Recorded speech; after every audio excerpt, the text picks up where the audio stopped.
Hi everyone, it's Theresa with Crafty with Theresa. Thank you so much for joining me today. Today's video, we're going to create a scrapbook layout. This is a part of our team's monthly challenge. The idea for this challenge was started by our leader, Kelly, who goes by Snips by Kelly as her YouTube channel. And if you haven't seen her work, you really should check her out. I'll put that information to her channel in the description box below. Now, our team is going through the 2025 Stampin' Up! Annual Catalog, and we're actually taking the design from the catalog and creating our own layouts. I call this freelance scrapbooking. Now, I have no idea if that's the right words at all, but we're going to go with it. So here's a picture of the layout from the annual catalog that we'll be working on today. The first thing I want to do is I want to grab a base piece of paper.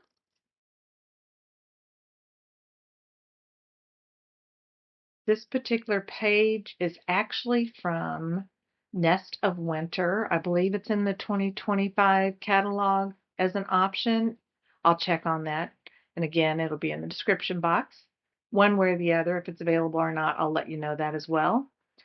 And then it looks like I'm going to need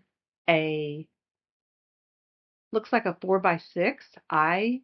Because of what I'm working on, I need a 5x7. Looks like I need a banner in the middle. And then it also looks like I need two photos. In this case, I'm looking at a 3x4 photo at the top.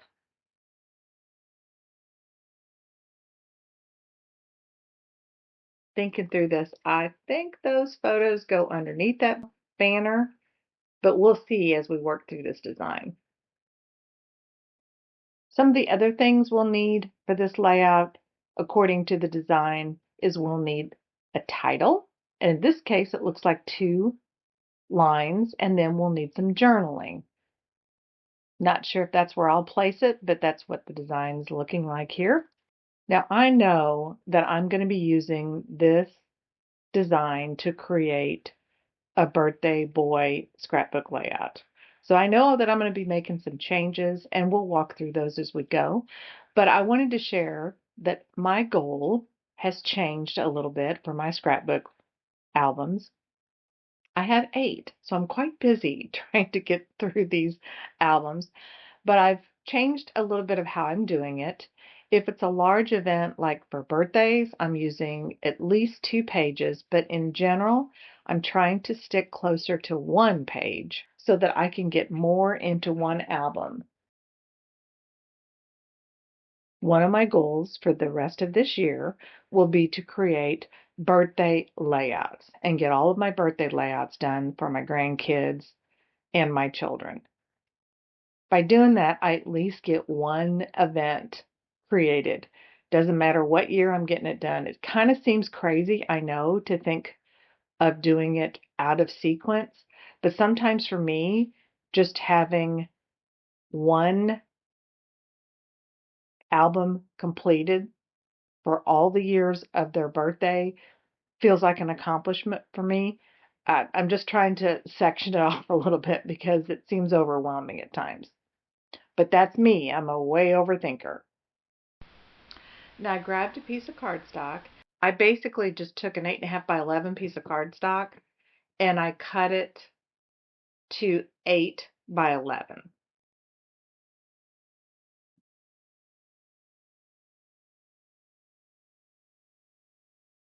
Next, I'll grab some of the supplies. I did go ahead and change that to a 5 by 7. I want that main photo to be the highlight. In this case, as I mentioned on birthdays, I will be doing companion pages, but I do want one specific page. Sometimes I do it as a family, sometimes I do it with the individual grandchild. I have 3 grandsons, so I can use it for any of them. In my mind, I have an idea of which one I'm going to use it for, but we'll see as this goes, if that changes. Now I'm going to grab some of the embellishments and put them over to the side. These cutouts are part of a WILDFLOWER designer series paper, and I'm just looking through them trying to decide which ones I want to use. And I've made a couple other decisions. I've changed my mind. The two 3x4s, I've decided to now use tags up at the top there instead of 2 additional photos. It's always easier for me when I have the photos, and I do have photos, but I haven't quite figured out which one I'm going to be using. So next, I also have a cute little banner. I've got an idea of what I want to do with that banner to go underneath there. But again, it all depends on which photo I pick.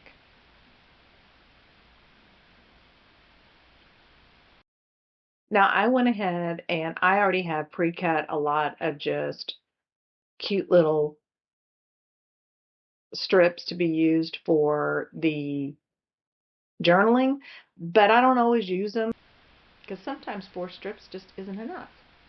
I know that sounds crazy, but depends on that day.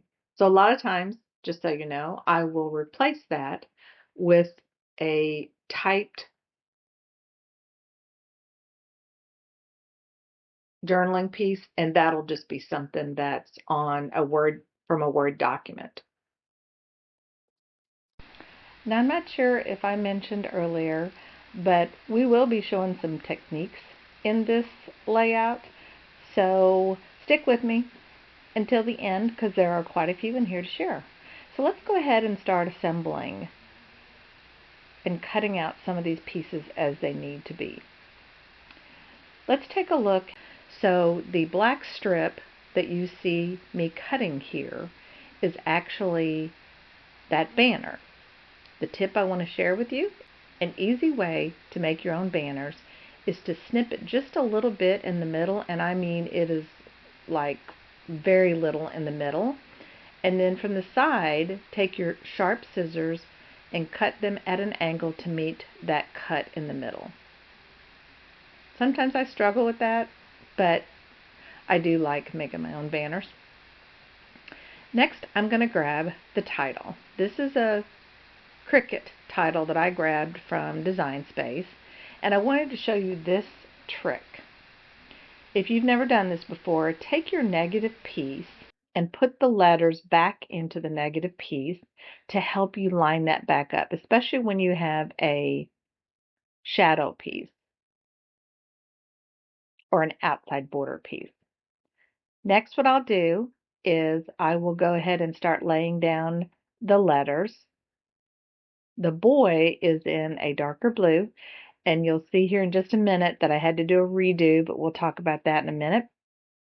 And then the word birthday, I actually split that up a little bit. I find it easier if you split it up. If you have long words, it's easier for me if I split it up. So I have some removable tape on those different letters, split up a little bit. The BIR and the TH are split up separately so that I can add them and then work them into the connecting pieces. I know that seems a little confusing, but basically these kind of connect a little bit, and you'll see how that turns out in the end. And what I do, 9 times out of 10, I will put just a little bit of glue on of the letters, and that way if I have to move them around a little bit, I can, and then I'll secure them down later. And I've done this in previous videos.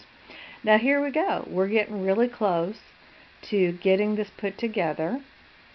I'm going to go ahead and tack down for now the 4 corners of my, I forgot which blue piece that is, but I'll get that cardstock for you, but that 8 by 11 piece.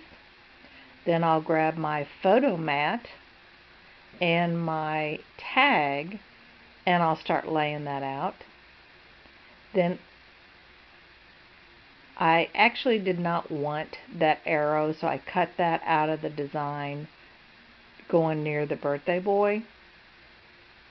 I'll put some dimension onto the birthday boy where it would best fit onto that page. Originally I was going to do it sideways, and then I eventually do it straight. So now I'm going to grab that banner and I'm going to put a little bit of glue on the banner and place it down, but I really want to make sure that I have enough room for my photo. So it'll be on the top of the 5.5 by 7.5 mat. Then I'll grab some dimension and add it to the back of my balloons. I'll lay that down. I did want to say though, a little tip. I know that I need that photo to slide underneath, so that dimension is only on one side of the balloons. And then I decided, I kind of had an idea now of which of my grandsons this will be for.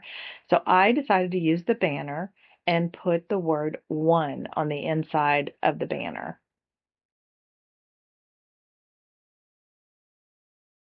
And then I'll place a couple items on the outer edges to kind of ground that a little bit.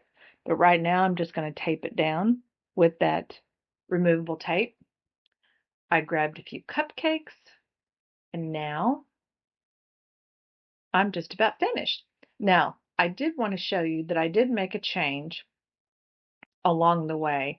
I decided I wanted to bring a little bit more blue into the layout and I wanted to have a little more than just the one title. So I decided to grab a blue strip of cardstock, the light blue,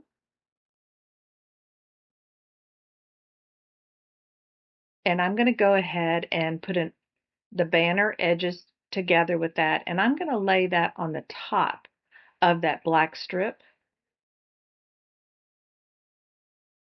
And at this point, I realized I had a mistake. And so now I'm trying to figure out how am I going to fix this mistake. I mean, it's just real. Crafting is real. And so you're going to see that I am going to fix my mistake. And I'm going to do that in this video so that's just a tip for anybody who's never had, who has had this happen. I'm actually going to take some undo and I'm going to put it underneath the B and the O. And the reason for that is I noticed that my B and my O were the lighter side of that cardstock. If you're not aware, Stampin' Up! Has two-tone cardstock.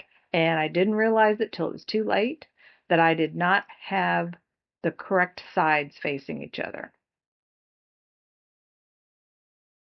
So I took my undo and I slid it under the B and the O.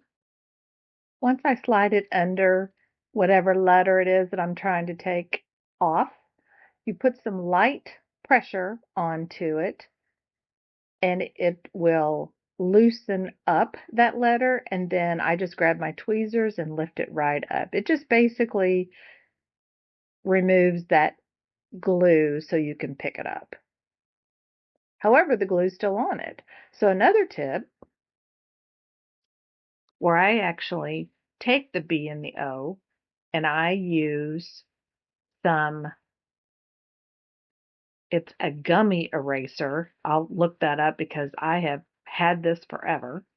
And it kind of takes off that glue. So I'll use the undo. I'll remove the B and the O. I'll flip them over the correct way. I'm not sure how I did that, but I'll flip them over the correct way. And after I've removed that glue, and I'll place them back down, and this layout is finished. And I absolutely now love it. Now that I've added those few changes, especially bringing in a little bit more of that blue, I wanted a little bit more color, and I really like how this layout turned out.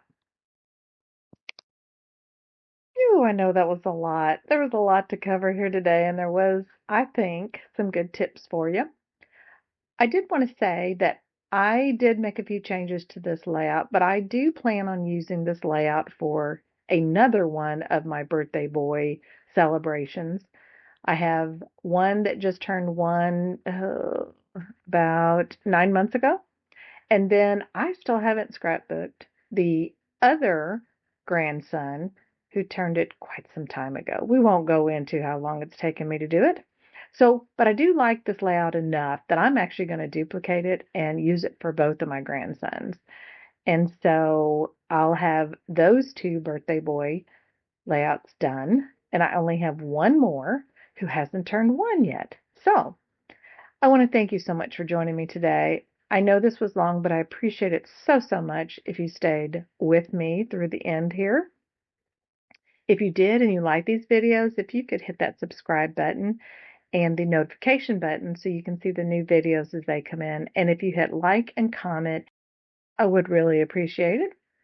So stay tuned, more videos to come. I have a card video coming out with a sketch design from the catalog, and we'll be using, if you've been watching me, the Totally Awesome Designer Series paper. And this time it's a huge, huge pun because I have a person that I'm making it for that is a huge Swiftie fan. And how funny will it be to use a turtle for a Swiftie fan? Anyway, I try any way I can to make it fun. And I know that the little girl that's going to receive the card, the Swiftie card, will absolutely get a kick out of it. So, again, stay tuned. And until next time, have a great day.